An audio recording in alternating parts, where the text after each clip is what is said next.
Good. How are you? Sterling. Patrick Allen. Nice to meet you. No, see, you're very classy. Yeah, yeah. Very classy. Yeah.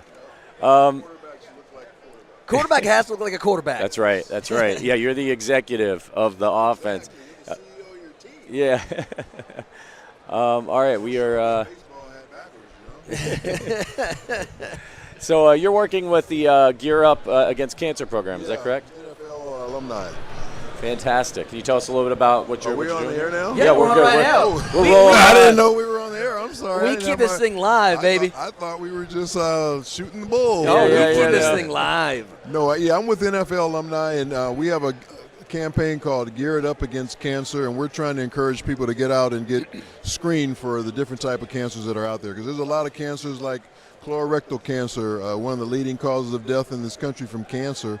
A lot of people are walking around, don't even know they have it because it's very highly undetectable. So the only way you really find out is you go get screened. So that's what we're trying to get the word out for people to get out and get screened and make sure they're healthy, because cancer affects a lot of people in a lot of ways, not just the victim of cancer, but the family, the friends, everybody gets affected by it. So we want to try and make sure we cut down on as much of that as we possibly can. Yeah, until they find a cure. One of my cousins actually, she had stage 4. She beat it.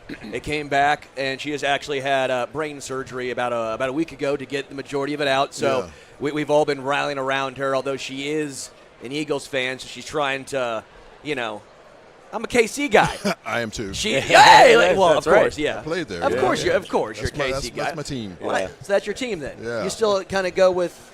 I'm a season ticket holder. Wow, I did not didn't know that. That's incredible. I go to probably 3 games a year. Well, then I would love to hear your thoughts on how the quarterback position has evolved. It just especially with Patrick Mahomes almost being this next iteration of the evolution of the quarterback. Well, the quarterbacks today, you better be able to move and be a little bit more athletic than they used to be. Defenses are so fast now; they're so quick. As a quarterback, you got to be able to make somebody miss and elude the pass rush, get outside the pocket, buy yourself a little bit more time to throw the ball down the field, or take off and run the football with your legs. And we've seen Patrick, we've seen Josh Allen, we've seen Lamar Jackson, we've seen even Joe Burrow, who likes to sit in the pocket, but when he needs to, he takes off. And there's so many other quarterbacks that have that ability today. The ones that can do that are the ones that have been the most successful here in the last decade or so. So that's where I think the quarterback position has evolved to just a much more athletic guy playing that position. But he has to have the ability to throw from the pocket, because when all's said and done and you got to make those big throws at the end of a ball game, you better be able to sit back in that pocket and make some big throws happen. Yeah, you put up some eye-popping numbers, especially for the era that you played in. Do you think that your game would have translated well to this era of quarterback? Yeah, my game is this game. It is.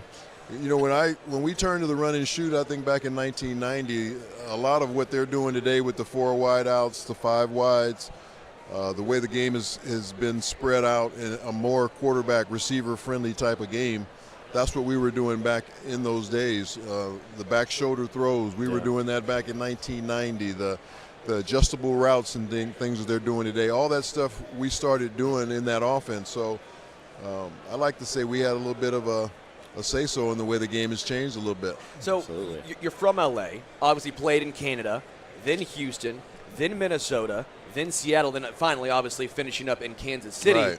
But why still Kansas City? I feel like we've seen a lot of players who've gravitated to maybe a year or two, even if it wasn't always the most successful period in Kansas City.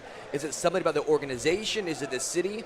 Yeah, it was the organization. At that time, Carl Peterson was the president of the organization. Of course, Lamar Hunt was the owner. And Carl had recruited me to go to UCLA out of college. So we had a relationship over the years that I was in the game. Even when we played against Kansas City, we always talked to each other or whatever.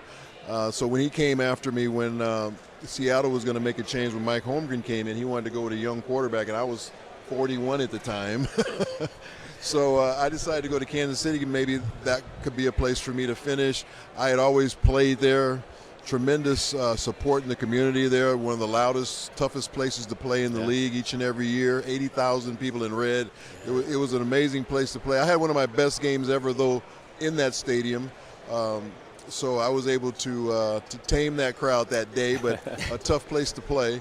And it's a great community. And so I enjoyed my 2 years living there, and I still go back there, like I said, as a season ticket holder, and I still do things with the organization from time to time when they ask me. Yeah, I was reading about your transition into the NFL, and you really thought, you know, being quarterback was the best spot for you.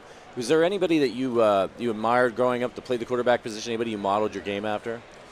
I loved Roger Staubach because he was a guy that kind of fit what my skills were. He you know, he's called Roger the Dodger for a reason. You know, he could scramble, but he also could throw it from the pocket, made big plays at the end of ball games, and that's what made him special compared to other quarterbacks during that era.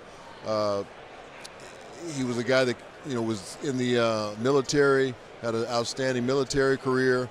He was a man of faith, big family man. So I just loved everything about his game. So he was somebody that I really looked up to and watched his game. And it seemed like the Cowboys were on TV no matter where you were each and every week. Even though I lived in L.A., I always watched the Cowboys. And then Roman Gabriel, who was the quarterback of the Rams when I was growing up, another guy. He was a minority. He was Indian.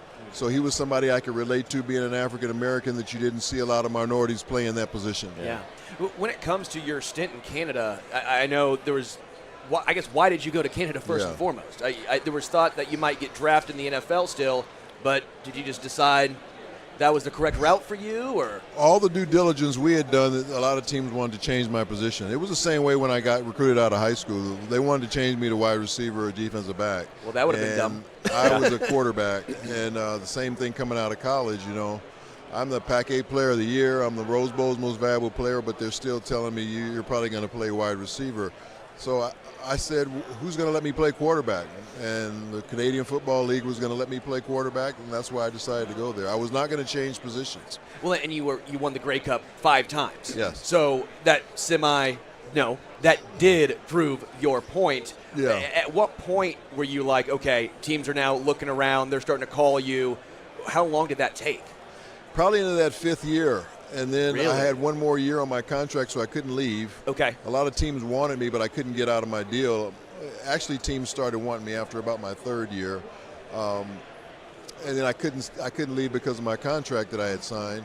And once I negotiated myself out of the last year of my contract, I was able to go and go to the NFL. And I had about 8 teams that were bidding on my services at that time. And there was no free agency, so I was like a true free agent. Wow. Nobody had my rights, and that's why I was able to command the salary that I was able to command. So I go from a guy that they wanted to play defensive back or wide receiver to the highest paid player in the National Football League when I came into the league as a quarterback. That is incredible. It just shows if you stick to your guns and believe in yourself and keep working hard, good things can happen for you. Yeah. You had to overcome a little bit more than your average quarterback out there, right? There was a lot of prejudice against black quarterbacks. People didn't think that black guys could play quarterback. That was obviously completely foolish. My good friend Jason Reed over at Anscape and ESPN wrote a great book, Rise of the Black Quarterback, a couple years ago. How cool is it now, being one of the trailblazers at the position yourself, betting on yourself, to see the best quarterbacks in the league, Patrick Mahomes, Lamar Jackson, Russell Wilson, kind of taking over the NFL and showing that, you know, that we've probably missed out on a lot of great quarterbacks over the years. Yeah, you know, I did a lot when I played in my career as far as, you know, stats and honors and all those different things. But the thing I'm most proud of is the fact that I was one of the guys that kind of helped make change at that position and create more opportunities for young African Americans and minorities to play the position. And when I look at these guys go against each other each and every week, or in the Super Bowl this year, 2 African American quarterbacks going against each other. Yeah. A couple of years ago, the same thing when they were here. That just kind of makes me stick my chest out just a little bit more and say, you know, I had a little bit to do with that. And it really makes me proud to see the way they're playing, the way they're carrying themselves, the way they're using their platforms and their communities and things like that. It's something that really makes me proud. Yeah, I mean, when you look at Patrick Mahomes, I mean, he's just a pinnacle of greatness both on and off the field. There's never controversy with that guy. He's always so I got a chance to meet him coming out of college because we had the same age at Lee Steinberg. So I watched him as a rookie, but I also watched him at Texas Tech, and I thought he had tremendous ability. It was just a matter of reining him in and getting him in a system that best suits his abilities, and him going with Andy Reid was probably the best thing that could have happened to him. Were you surprised they were able to rein him in so quickly?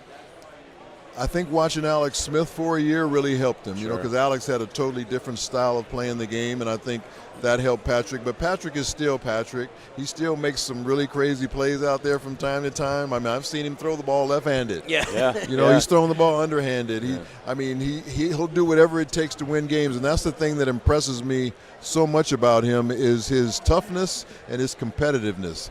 One of the most competitive guys you want to see at that position. I think that's the big thing with him, right? Obviously, he has the physical skill set. He's able to read defenses. He's able to do all the things upstairs. But I think what separates him from other talented guys is that he's a killer, man. He wants to win. He really, really, really cares. And when it comes down to it, when it's crunch time, when his back's against the wall, he sort of enters a different plane. It's absolutely incredible.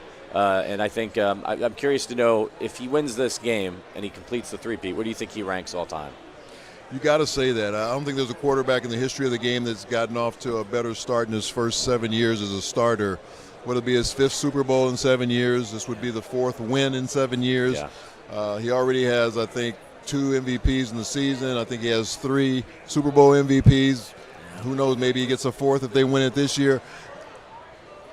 For that type of start, you'd have to say he's one of the best to ever play the game, because he's only about halfway through his career. Right. If he plays another 7, 8 years, 15 years in the league, who knows how many more Super Bowls he might have. So you got to put him up with the top players to ever play this position just because of what he's done in this first 7 years. Yeah. That's outrageous. Warren Moon, we got to let you go. NFL Alumni Association, part of the Gear Up Against Cancer campaign. Check that out and make sure you get tested and prevent cancer. Warren, absolute honor to meet you. Thanks, guys. Yeah, Thanks for having me on. Really appreciate it and helping me get the message out there. Yeah, absolutely. Thank you. Yeah, take care.